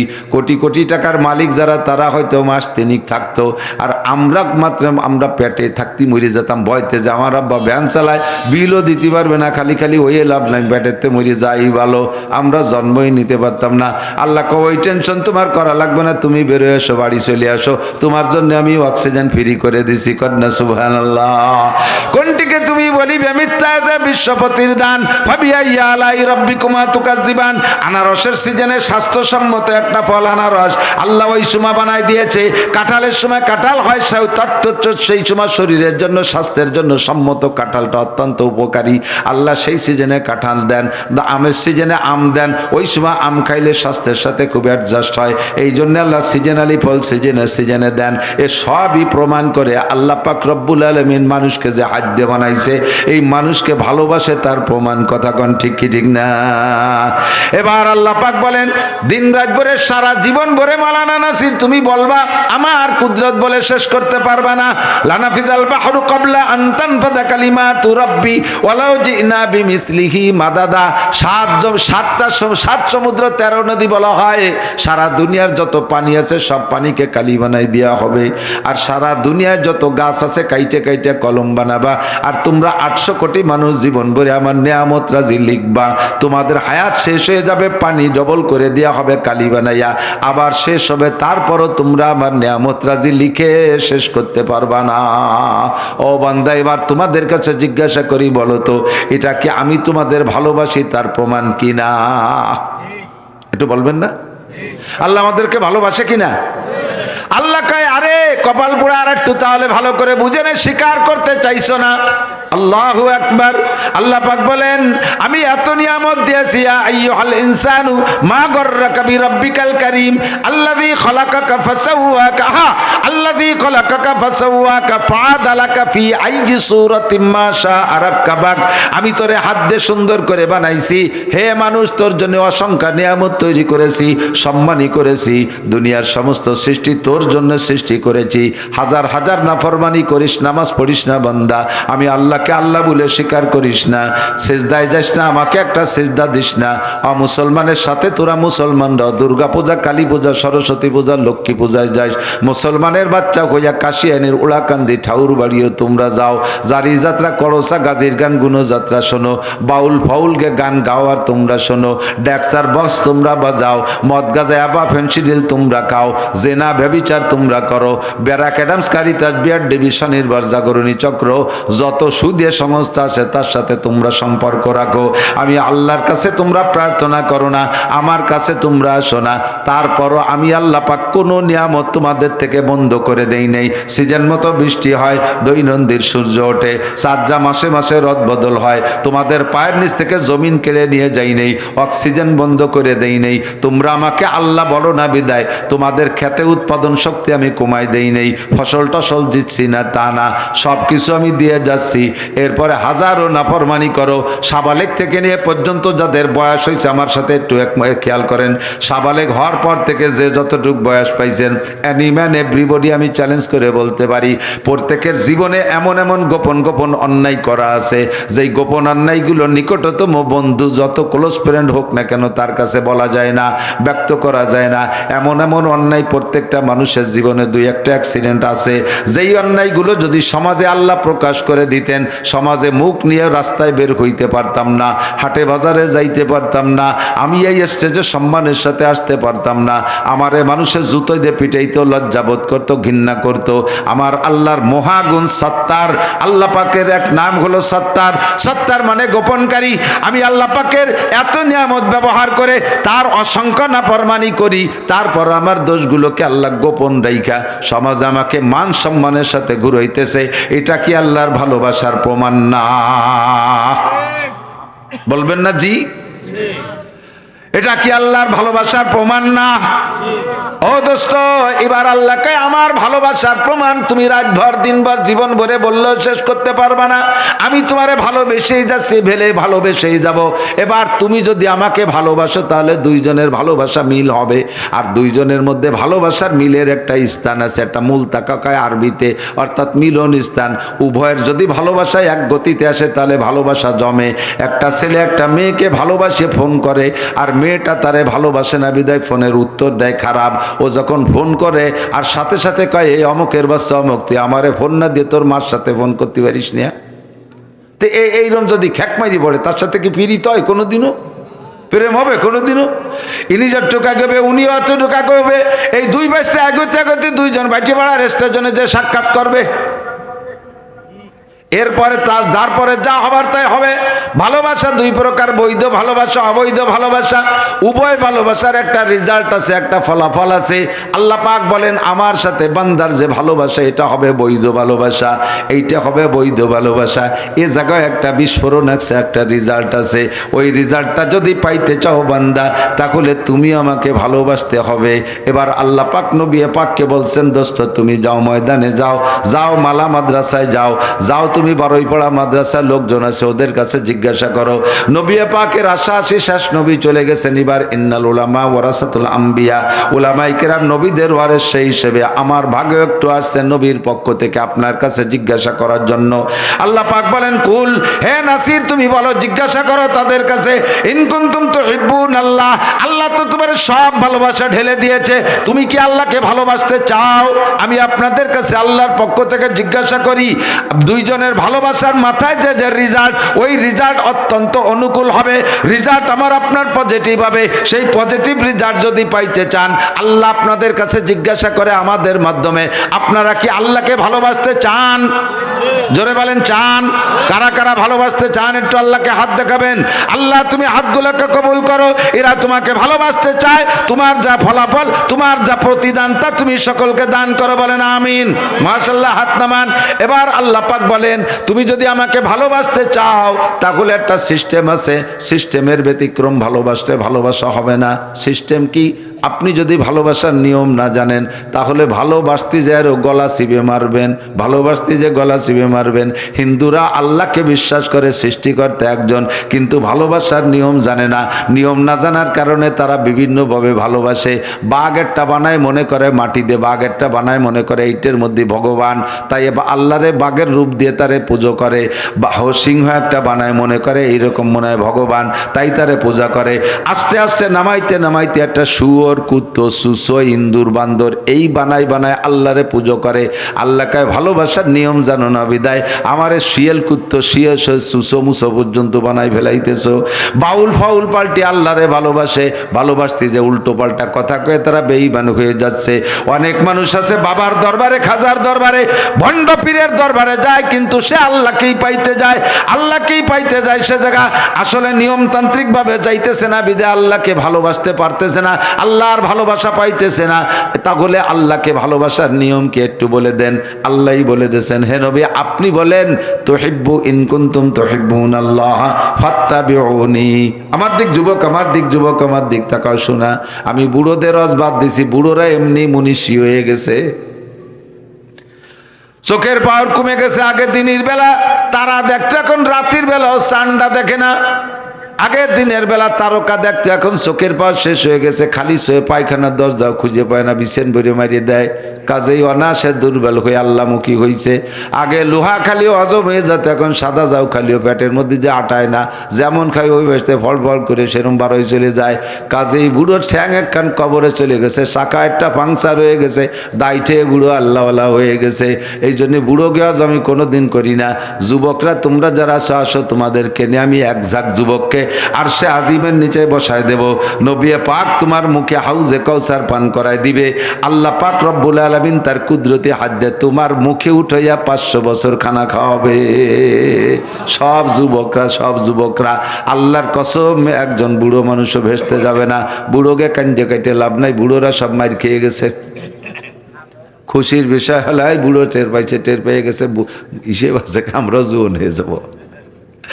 আল্লাহু আকবার। তবে জুয়ান হয়ে বেসতে যাওয়ার জন্য পিছনে একটু হাত দেন। কি করে আসছেন? শাবুন শাফি ইবাদাতিল্লাহ আন শাবাবিহি ফিমা আল্লাহ। বুড়ো হইছি কি বুড়ো হওয়ার যোগ্যতা নিয়ে বুড়ো হইছি না বাতাসে বুড়ো হইছি, তাকে একটু পিছনে হাত দিয়ে দেখছেন। হাসিবু কবলা আন তুহাসাবু ওয়াজিনু কবলা আন তুওয়াজানু। 70-80 বছরের ব্যাকগ্রাউন্ডে আপনি একটু নজর করেন, যৌবনকালটা কিভাবে কাটাইছেন, ইনকাম কোথা থেকে কাকা করেছেন আর কোথায় খরচ করছেন, একটু মিল করেন চাচা। হাসরের মাঠে যেই সব প্রশ্ন হবে তার মধ্যে একটা হলো মিন আই আন মালিকি মিন আইনা ইকতাসাবা ফিমা আনফাকা, আর একটা হলো আন শাবাবিহি ফিমা আবলা। যৌবনকাল কোথায় কিভাবে কাটাইছো একটু কয়ে যাও। 40 বছর তোমার যৌবন ছিল, 40 বছরের ভিতরে স্লিপ করে পড়লেও পশ্চিম দিক পড়ো নাই, ওক্তীয় নামাজ তো পড়োই নাই, জুমার নামাজও পড়ো নাই, ঈদের নামাজের দিনও বোর সাথে গ্যাঞ্জাম বাদে এই দিন নামাজটা পড়ো নাই, বাপের জানাজার দিনও বাগানের মধ্যে দাঁড়ায় দাঁড়ায় বিড়ি খাইছো সাড়ে আরামজাদা, তুমি সেদিনও বাপের জানাজাটা ঠিক মতো পড়ো নাই, কোনোদিন স্লিপ করে পড়লে পশ্চিম দিক পড়ো নাই, একটা কোরআন শরীফের শব্দ জবান দিয়ে উচ্চারণ করে পড়া শেখো নাই। যৌবনকালটা এভাবে গরমে গরমে কাটাইছো, নেতাদের পিছনে পিছনে ঘুরছো, পয়সার দান্দায়, দুনিয়ার দান্দায় একটুও কম করো নাই। ও যুবক, তোমার যৌবনকালটা, বুড়ো তোমার যৌবনকালের হিসাব দিয়ে যাও। হিসাব যদি দিতে যান দোস্ত, নবী পাক বলেন মান হুসিবা নুকিসা, যেই হিসাবের কাঠগড়ায় দাঁড় হবে কি একজনও পার হইতে পারবে না। দুই নম্বরে আর একটা, 3 নম্বরে জিজ্ঞাসা করা হবে আন মালিকি, বুড়ো হয়ে গেছেন, বাতাসে আপনার ব্যাকগ্রাউন্ডে নজর করেন, সারাটা জীবন যতদিন ইনকাম করতে পারছেন ইনকাম কোত্থেকে করেছেন আর কোথায় নিয়ে খরচ করেছেন। আপনি 2 নম্বরে, 9 নম্বরে, 6 নম্বরে, 14 নম্বরে, 15 নম্বরে করে টাকা কামাই করেছেন, সুদ ঘুষ খেয়ে কামাই করেছেন, এই টাকায় দিয়ে মসজিদ বানাই দিল, নেকি পাবেন না। আবার মাথার ঘাম পায়ে চলে গেছে, কামাই করছেন, টাকাটারে অবৈধ জায়গায় খরচ করছেন, আপনিও পিটি সালা বান্ধে যায়েন, বাড়ির অভাব হবে না। একজনের ধরছে, তুই ইনকাম কি দেখিয়েছিস? কাল আমার ইনকাম শুনলি আর তুমি খরচের দিক চাবানা নে। কয় কি দেখিয়েছিস? কয় যে শেষটা তুলে তাহাজ্জুদ পড়ছি, ফজর পর্যন্ত জিকির করছি, ফজরের নামাজ জামাতের সাথে আদায় করছি তরিকা অনুযায়ী, ফজরের নামাজের পরে 2.5 ঘন্টা দাওয়াত ও তবলিগের কাজ করছি, ইশরাকার চাষতের নামাজ পড়ে বাড়ি এসে সুন্নতি তরিকায় এক দস্তারখানে ফ্যামিলির সবাই মিলে বড় একখান খানসা বানাইয়া সুন্নতি তবলিগি তরিকায় খানা খাইছি। এরপরে ভ্যান খাট নিয়ে রাস্তায় গেছি, জীবনে কেউ সাথে প্রতারণা করে কামাই করি নাই, যে যা দেশে নামাই দেওয়ার পরে তাই নিয়ে খুশি রইছি। ভ্যান চালাইছি যখন আজান দেশে আর প্যাডেল মারি নাই, মসজিদের কাছে ভ্যান কান দাঁড় করে রাইখা মসজিদে যে তকবীরুলের সাথে জামাতে নামাজ পড়েছি। এমন করে সারাদিন পরিশ্রম করে পয়সা কামাই করেছি, আল্লাহ রক্ত পানি করা টাকা। ঈশার নামাজ পড়া, এরপরে সূরা ওয়াকিয়ার মুলুক পড়া, আবারও পরিবারের সদস্য আমরা 4 জন এক প্লেটে সুন্নতি তরিকায় দস্তারখানা বিছায় খানা খাইয়া ওযু সহকারে ডাইন কাতয়ে শুয়ে ইস্তেগফার দরুদ শরীফ পড়ে ঘুমাইছি। কও আল্লাহ, আমার জিন্দেগির ভুল কোন জায়গা করছি? জীবনে কোনোদিন পাছা বের করা প্যান্ট পরি নাই, কোনো সমিতির থেকে লোন তুলি নাই, কের সাথে সিটারি বাটপাড়ি করি নাই, কেনাকাটা করছি, বাকি কিনি নাই কোনোদিন, বাকি কিনলো জাস্ট টাইমে সব লেনদেন পরিশোধ করছি, বউরে শতভাগ পর্দায় রাখছি, ছেলে মেয়েগুলোকে দিন শিখাইছি, নামাজ পড়াইছি, আলেম বানাইছি। বলো আল্লাহ, আমার জিন্দেগির কোন জায়গায় সমস্যা? আল্লাহ কয় না, তুমি okay, golden A plus, thank you, welcome. টাকা তো কামাই করছো, হালাল ভাবে খরচ করছো, কোন জায়গায় একটু তাই কও। কয় আল্লাহ, খরচের জায়গা একটু ঝামেলা আছে, শনিবারে সব টাকা কয়টা ব্যারাকের অফিসারদের দিয়ে দিছি। আল্লাহ কয় পিটি হয়, শস্য তেল মাখাও নয়, মুঠে একটা সালা বন্ধ বাড়ি হবে।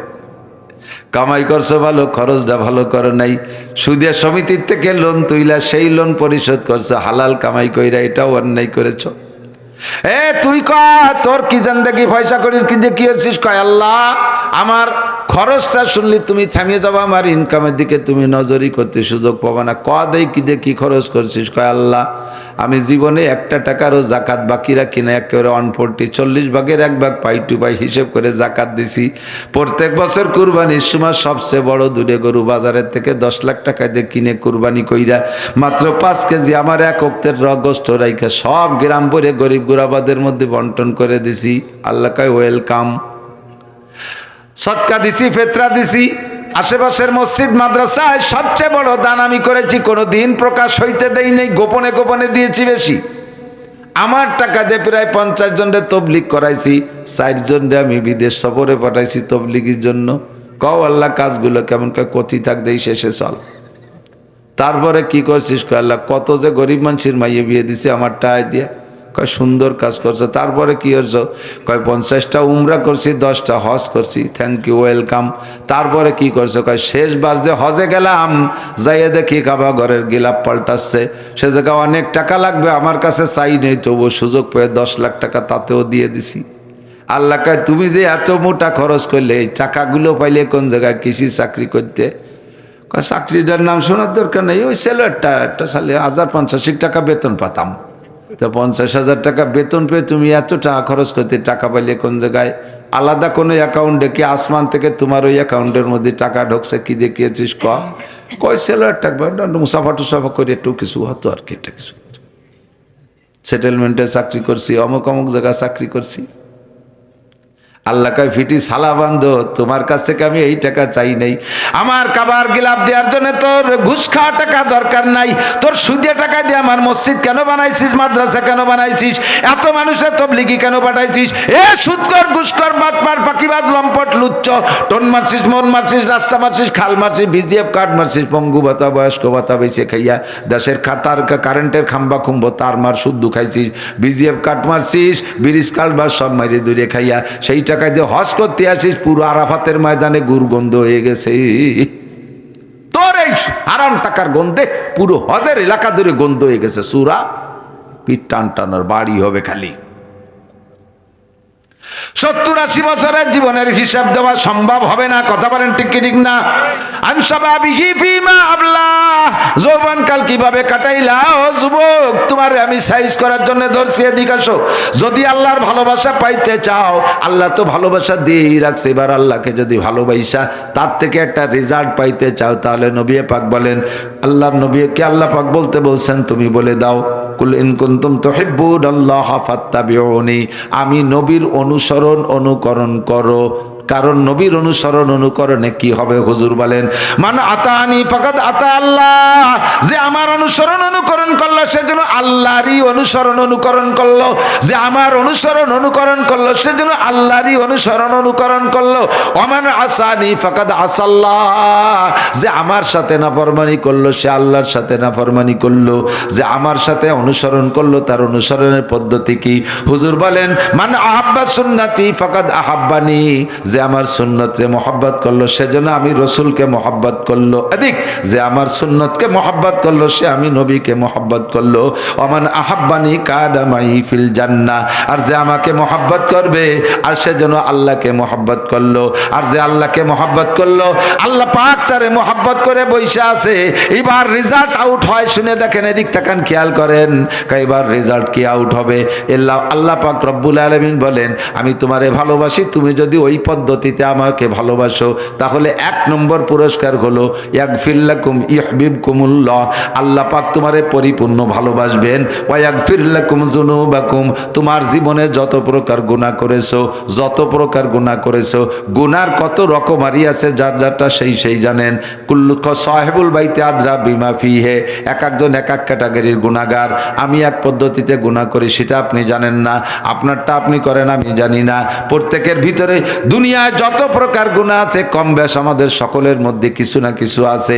আল্লাহ পাক বলেন, তুমি আমারে ভালোবাসো আমার রসুলের অনুসরণ অনুকরণের মাধ্যমে, আমি তোমারে ভালোবাসা 1 নম্বর পুরস্কার দেব, তোমারে আমি পরিপূর্ণ ভালোবাসবো।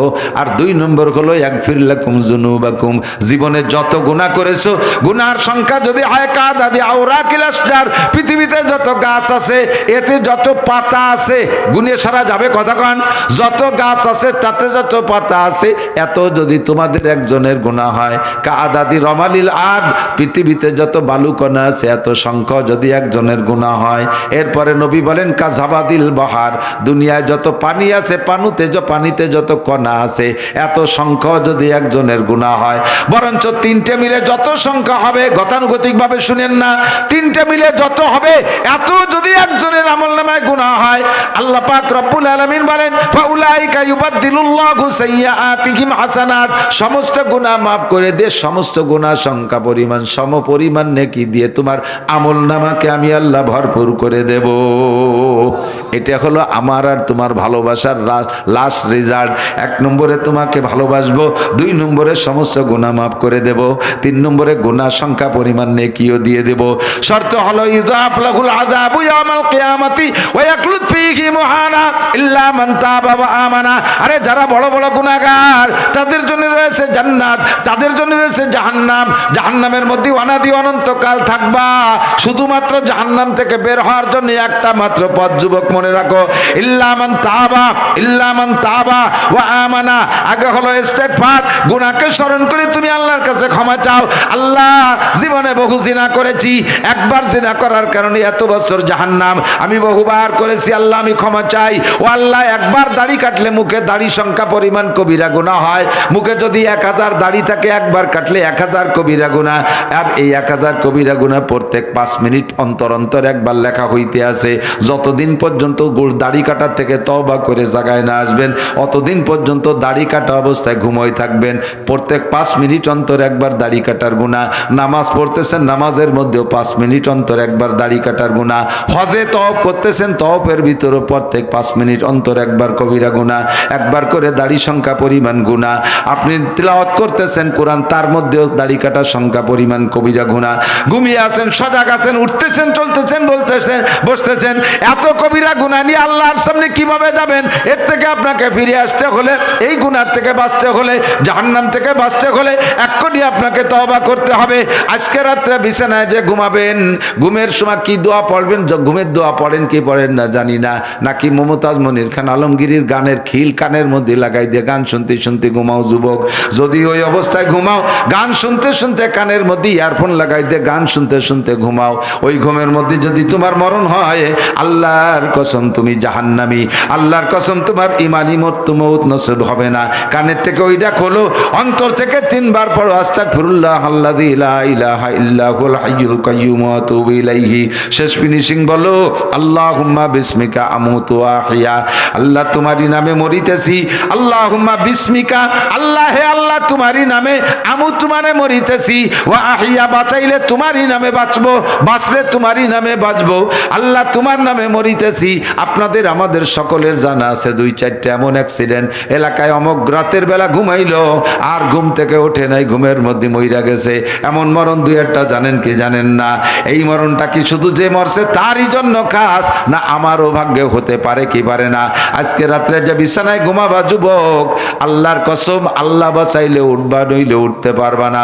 ঘুমের মধ্যে তোমার মরণ হইতে পারে, তুমি কোন হালাতে মরলে? নবী পাক বলেন তামুতুনা কামা তাহয়াউন ওয়া তুহশারুনা কামা তামুতুন। তোমার জীবন যাপন যেমন হবে, মরণ তোমার তেমন হবে।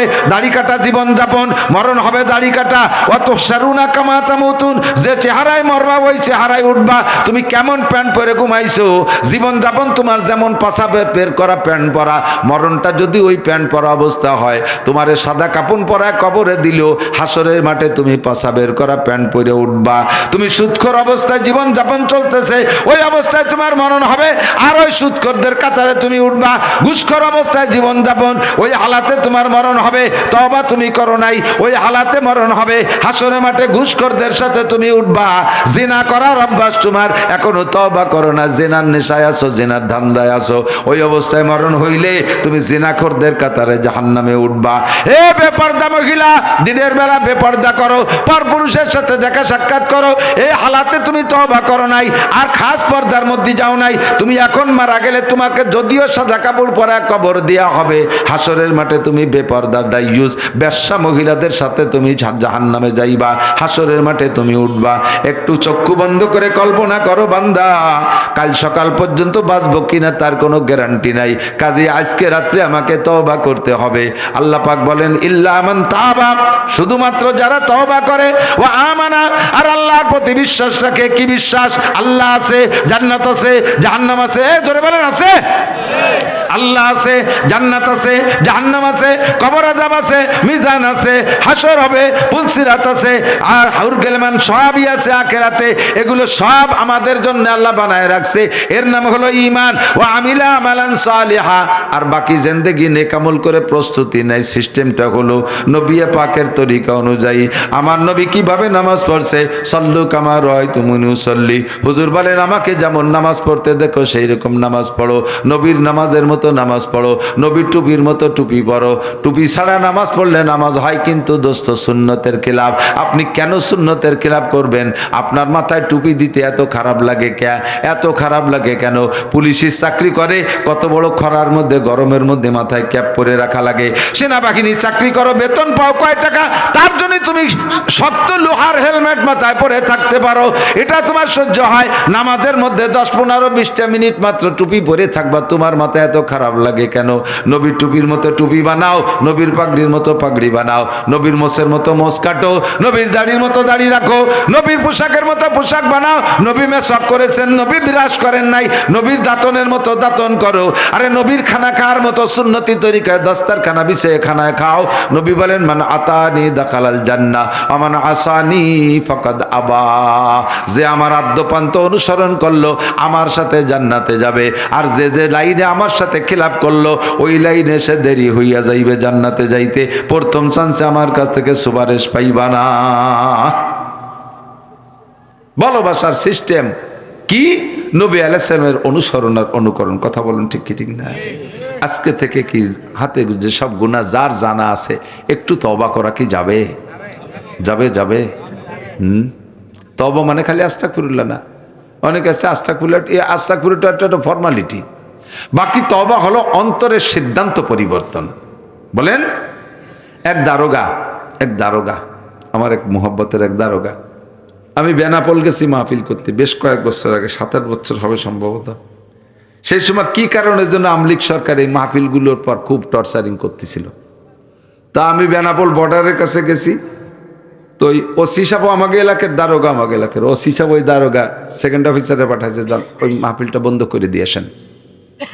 ইন্ডিয়ার বর্ডারের দ্বারে যে হুজুররা কি কথি কই কই উঠবেন, ওই পাশে বিএসএফ ওয়ালারা গুলিয়ে ফেলাই দিবে না, মাহফিল বন্ধ করে দিয়েছেন। তাই এর মধ্যে আমি বয়ানে উঠছি, তো ওই দারোগা সাহেব আইছে বয়ান বন্ধ করতে, কিন্তু আঞ্চলিক ভাষায় মিলে যাওয়ার কারণে উনি এবার দেখি আমাকে দেশের হুজুর মনে হয় কি কয় একটু শুনি। কি কয় শুনতে শুনতে 2.5 ঘন্টা বয়ান করছি। আমার মনে নেই আমি কি বয়ান করছি, শুনছি যে সেদিন তওবার বয়ান করছি। আল্লাহ, ওই দারোগার মাহফিল বন্ধ করতে ভুলে গেছে, শুনতে শুনতে দাঁড়াই রয়েছে।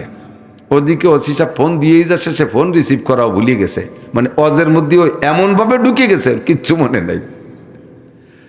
পরে আমি নামার সাথে সাথে দৌড়ে এসে বড় জোয়ান আমারে গলা জড়ায় ধরে এই কান্না কারে কয়, নাকে শিয়েন আর চোখের পানিতে আমার পিঠ ভিজে গেছে, ছাড়তেছেই না, আংঠার মতো জড়ায় ধরছে। এরপরে বলতেছে, হুজুর আজকে এই মুহূর্তে আপনার হাতে আমি তওবা করলাম, আপনি সাক্ষী, বহু করছি। এই জায়গার থেকে কামাই কইরা 3 তলা 2টে বিল্ডিং বানাইছি 2 বছরে, 2টা বিল্ডিং বানাইছি 3 তলা। আল্লাহে যদি মিথ্যে কথা বলি, এখনই ফোন দেবো, শুনবেন কি কয়, আছে আমার সাথে লিঙ্ক আছে এখনো। তো আজকে থেকে তওবা করলাম, আর একটি পয়সাও খাবো না। এবং পরামর্শ দেন যে ওই বিল্ডিং এর কি হবে, তো আমার টাহার না, আমার আছে কিছু সামান্য, একটু 12 জনের টাহার কি হবে, এ ফেরত দেবো কিভাবে?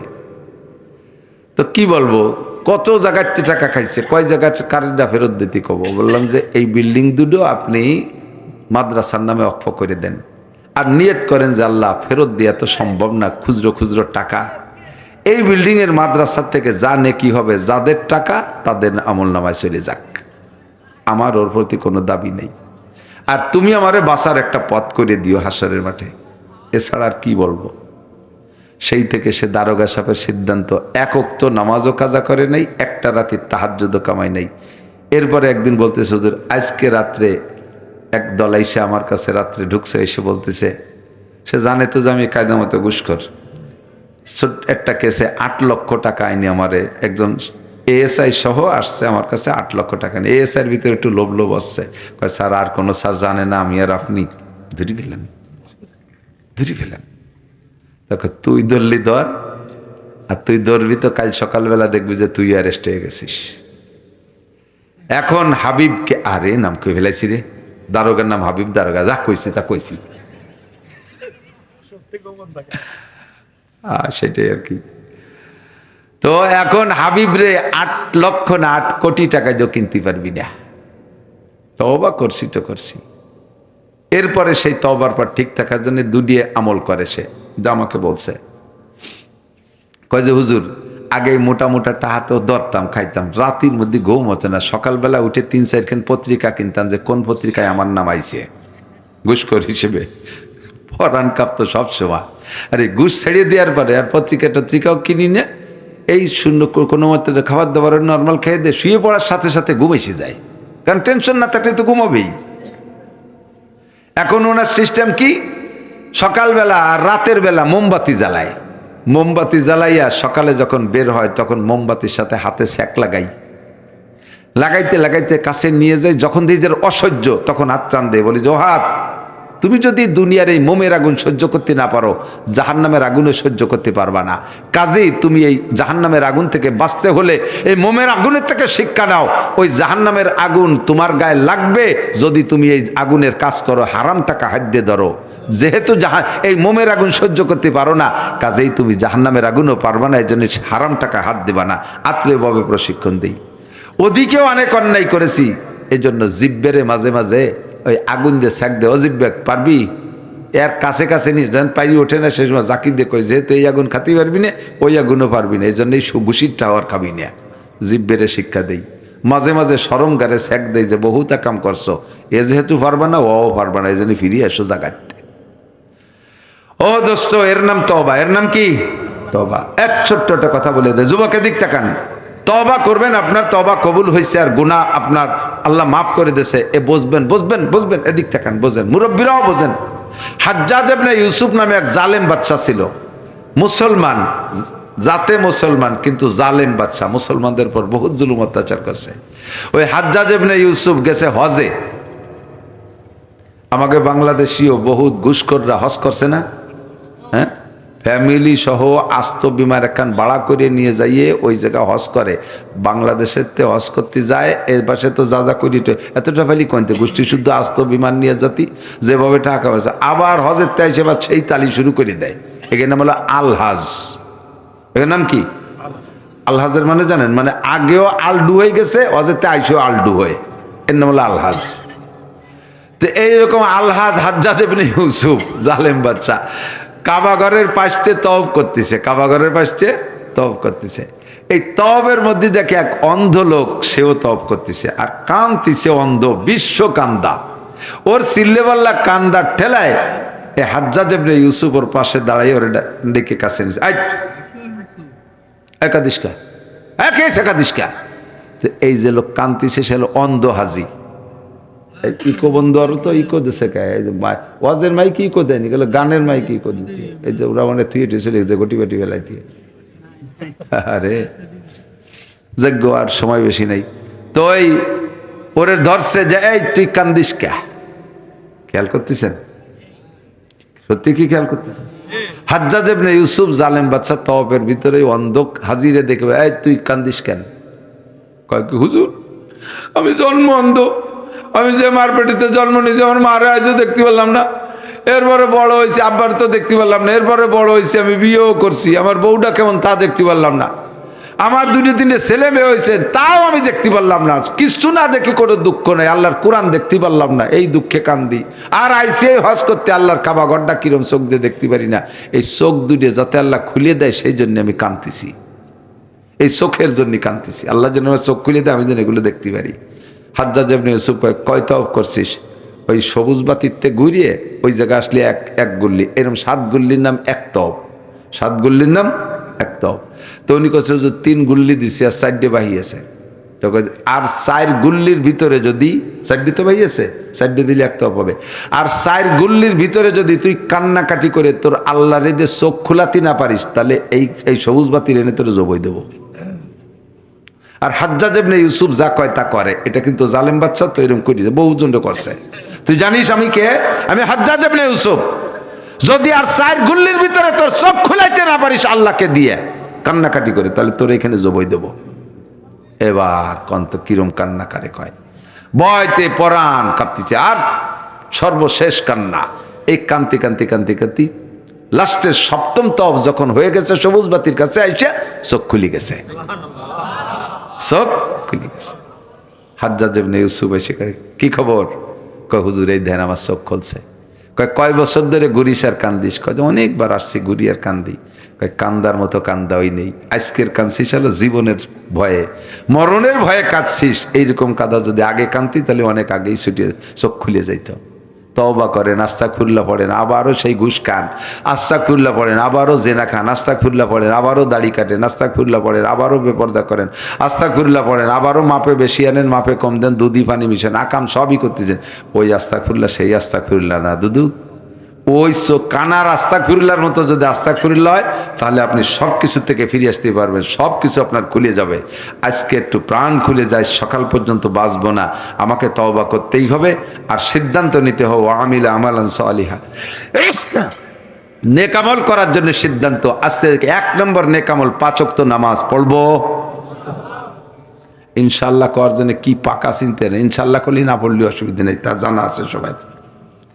ইনশাল্লাহ করার সময় আছে, আমি সেই দেবানি আগে, নামাজের সাথে ইনশাল্লাহ নাই, নামাজের সাথে হলো পড়বই 5 ওয়াক্ত নামাজ, 5 ওয়াক্ত নামাজ পড়বই, বলেন নাই? বলেন জামাতের সাথে পড়বই ইনশাআল্লাহ। ওয়াক্ত পাইলে ইনশাআল্লাহ ওক্তের সাথে। যদি কই বলেন ফজরের নামাজ পড়বই, ফজরের নামাজ পড়বই, তাই পড়েন, কত ওক্ত তো আসেনি, তা পড়বো কে?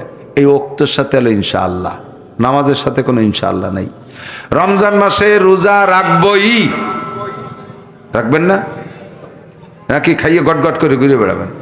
রোজা রাখবেন ইনশাআল্লাহ সুস্থভাবে রমজান পাইলে। বলেন ইনশাআল্লাহ সুস্থভাবে রমজান পাইলে। এই ইনশাআল্লাহ হলো সুস্থতা, রমজান পাওয়া। যদি হতে মরে যায় তার রাহা লাগলো না। বলেন যাকাত দেবই ইনশাআল্লাহ, মাল হইলে। ইনশাআল্লাহ হলো মালের সাথে, না হলে তো দেয়া লাগতেছে না। বুঝছেন তো ব্যাপারটা? তাহলে আমরা এই আমলগুলো মোটা আমল, আর নবী পাকের কয়েকটা সুন্নত একটু সিদ্ধান্ত নেন, দাড়ি কাইটেন না। যুবক তোমার জীবনের শুরু থেকে যদি তুমি দাড়ি রাখো, তাহলে দাড়ির একটা কারামতি আছে, সেটা হলো দাড়িওয়ালাকে অনেক গুনার থেকে বাঁচায়, অনেক গুনার থেকে বাঁচায়। তোমার দাড়ি রাখার পরে দেখবা মেয়েরা তোমারে লাইক করতেছে না, মেয়েরা তোমারে লাইক করতেছে না, কাজেই তোমার চরিত্রটা কন্ট্রোল থাকবে। আর তুমি যদি চরিত্র কন্ট্রোল রাখো তাহলে কি হবে? আল্লাহ নিজে বলছেন আত-তাইয়্যিবাতু লিত-তাইয়্যিবিনা ওয়াত-তাইয়্যিবুনা লিত-তাইয়্যিবাত আল-খাবিসাতু লিল-খাবিসিনা ওয়াল-খাবিসুনা লিল-খাবিসাত। কোনো নুচ্চ, কোনো ভালো মহিলা বিয়ে করতে পারবা না, নুচ্চর কপালে সতী মহিলা হবে না। আর কোনো অসতী মহিলা, কোনো দিনদার কি বলা হয় শতভাগ সতী পুরুষ পাবে না। না জেনাখোরের জন্য জেনাখোর, দুষ্কৃতিকারীর জন্য দুষ্কৃতিকারী। যদি তোমার যৌবনকে কন্ট্রোল রাখতে পারো সুন্নতের বদৌলতে, টুপি পরো, পাগড়ি পরো, জুব্বা পরো, দাড়ি রাখো, তাহলে তোমাকে সাধারণত মেয়েরা লাইক করবে না। এই লাইক না করার কারণে তুমি খারাপ কাজের ভিতরে ঢুকবা না। আর খারাপ কাজের ভিতরে না ঢুকলে তোমার পবিত্র চরিত্রটা পবিত্র থাকবে। চরিত্র যদি পবিত্র থাকে তাহলে তুমি বিয়ে করতে গেলে সতী মহিলা পাবা। আর যদি তুমি নিজেই আগের থেকে 2 নম্বরই করো, ইনশাআল্লাহ তুমি কোনো 1 নম্বর মাল পাবা না, তুমিও সেকেন্ড হ্যান্ড মাল পাবা, 2 নম্বর পাবা। তুমি ওই মক্কা শরীফ যে যদি বিয়ে করো তাও পাবা সেকেন্ড হ্যান্ড পর্যন্ত। মোটরসাইকেল 2 বেচা খাওয়ার পরে তার নাম সেকেন্ড হ্যান্ড না? এরকম সেকেন্ড হ্যান্ড মাল পাবা, কোনোদিনও 1 নম্বর ফার্স্ট হ্যান্ড পাবা না, কোনোদিনও ভালো মহিলা পাবা না। কোনো পুরুষও, কোনো মহিলাও যদি নিজের চরিত্রহীন না হও, কখনো কোনো ভালো চরিত্রবান পুরুষ পাইবা না। সাবধান, আজকে থেকে দাড়ি রাখার প্রতিজ্ঞা করি, দাঁত মাজবো মেশক দিয়ে, খানা খাবো দস্তারখান দিয়ে, টুপি পরে নামাজ পড়বো, পারলে সুযোগ পাইলে তৌফিক হলে মাথায় স্বাস্থ্যে কুলাইলে পাগড়ি পরবো, সুন্নতি পোশাকের অনুসরণ করি, পেশাবে ঢিলা ব্যবহার করবেন নিয়মতান্ত্রিকভাবে পুরুষরা, নারী পুরুষ সকলে পায়খানায়ও ঢিলা ব্যবহার করবেন। 5 ওয়াক্ত নামাজের আগে পরে যে সুন্নত নামাজগুলো আছে এগুলো ঠিক মতো আদায় করবো তো ইনশাআল্লাহ। এই সবগুলোর ভিতরে নবী পাকের ইতাআত হবে। হুজুর বলেন মান আতাআনি ফাকাদ আতা আল্লাহ, যে আমার অনুসরণ করলো সে আল্লাহরই করলো। ওমান আসানি ফাকাদ আসাল্লাহ, যে আমার সাথে না ফরমানি করলো আল্লাহর সাথে, সে আল্লাহরই সাথে না ফরমানি করলো। আল্লাহ পাক রব্বুল আলামিন আমাদের নবী পাকের সমস্ত সুন্নতের ইতাআত করার তৌফিক দান করে, বলেন আমিন। আর এর বিনিময়ে আমাদের সকলকে আল্লাহ পাকের ভালোবাসা অর্জন করার তৌফিক দান করে, বলি আমিন। ভাষাগত ত্রুটি বিচ্যুতি মার্জনীয়, যা বলেছি শুনেছি আল্লাহ আমল করার তৌফিক দান করুন। দুরূদ শরীফ পড়ি। আল্লাহুম্মা সাল্লি আলা মুহাম্মাদিন ওয়া আলা আলি সাইয়্যিদিনা মুহাম্মাদিন ওয়া বারিক ওয়া সাল্লিম। আল্লাহুম্মা আমিন। ربنا ظلمنا أنفسنا وإن لم تغفر لنا وترحمنا لنكونن من الخاسرين ربنا فاغفر لنا ذنوبنا وكفر عنا سيئاتنا وتوفنا مع الأبرار ربنا آتنا في الدنيا حسنة وفي الآخرة حسنة وقنا عذاب النار آتنا في دار دنيانا حسن آتنا في دار عقبانا حسن ربنا إنا ظلمنا گفتوا یعنی آمد ظلمت و غم گشترا الہی غرق دریائے گناہم تمی دانی وخود ہستی گواہم زمندارد سگے نصرانیار কে হাস্তু বে গুনাহ মান গুনাহগার। আল্লাহ, বাজারে কুত্তর চাইতে আমাকে বেশি অপরাধী মনে হচ্ছে, ওর আমল নামায় একটা গুনাহও নাই। আর এই জগতে যত গুনাহ সব আমার আমল নামায় ভরা। আয় আল্লাহ, আজকে মাঠে আমরা আসি নাই, শীতের রাত্রে তুমি ডেকে নিয়ে আসছো। আয় আল্লাহ, এই ময়দানে এনে তুমি খালি হাতে অপমান করে বিদায় দিও না, আমাদেরকে গলা ধাক্কায় লাথি মেরে ফেলাই দিও না। রব্বুল আলামিন, এই ময়দান থেকে আমাদের জীবনের সব গুনাহ মাফ করে দাও। আয় আল্লাহ, যত গুনার আলোচনা করেছে গুনাহগুলো আমরা করে থাকি, কতবার যে তওবা করছি, নফস শয়তানের কাছে হেরে যাই, তওবা